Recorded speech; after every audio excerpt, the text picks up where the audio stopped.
একদিন নাটিবাজার থানা থেকে ওসি সাহেব ফোন দিলেন, রাস্তার পাশে এরকম একটা রোগী পড়ে আছে মুমূর্ষু, যেকোনো সময় মারা যেতে পারে। আমরা আপনার টিম চলে গেছে এখানে, যা দেখে সব লোক আশেপাশে ঘিরে রাখছে। আর মহিলাটার মাথা ফেটে গেছে, গর্ত হয়ে গেছে, সেই জায়গাতে পোকা বেরোচ্ছে। আপনার টিম যাওয়ার পর বলছে, না ভাই আপনার সামনে যাবেন না, এদের নিয়ে কি করবেন আপনারা?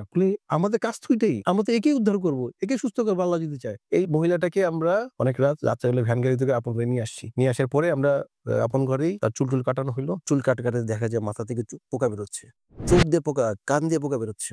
ঢাকা মেডিকেল নিয়ে গেলাম। মেডিকেল নেওয়ার পরে মেডিকেল বলতেছে যারা অ্যাসিস্ট্যান্ট বা ওখানে যারা উপস্থিত ছিলেন, ভাই 20 বছরের জন্য রোগী পাই নাই। কি রোগী নিয়ে আসছেন আপনারা? কেন? আমরা কাকে নিবার কাছে? কোন ডিপার্টমেন্টে নিয়ে যাবো? মাথায় নিউরো নিবো, ইএনটি নিবো, কোন ডিপার্টমেন্টে নিয়ে যাবো? তার ডিসিশন নিতে পারে না যে কোন ডিপার্টমেন্টে নিবে। সকালবেলা ডাক্তার আসছে, ইএনটি তে নিচ্ছে, ওয়াশ করায় কিন্তু পোকা কমে না, পোকা বন্ধ করা যায় না। এরকম করে অনেকদিন তাকে ওয়াশ করা হয়েছে, আমরা সিট পাই না। তখন তো আমরা আবার সিঁড়ির নিচে নিয়ে আসছি। আমি প্রায় 1.5 মাস আমরা তাকে হসপিটালে রাখলাম, হসপিটালে সুস্থ করলাম, কিন্তু তার চোখ দুটা খায় ফেলছে পোকায়। আমরা আপন করে নিয়ে আসলাম, আপন করে সে ছিল অনেকদিন থাকার পরে তার পরিবার আমরা সন্ধান পাই, সিলেটে বাড়ি, পরিবারের কাছে আমরা ফেরত দিচ্ছি।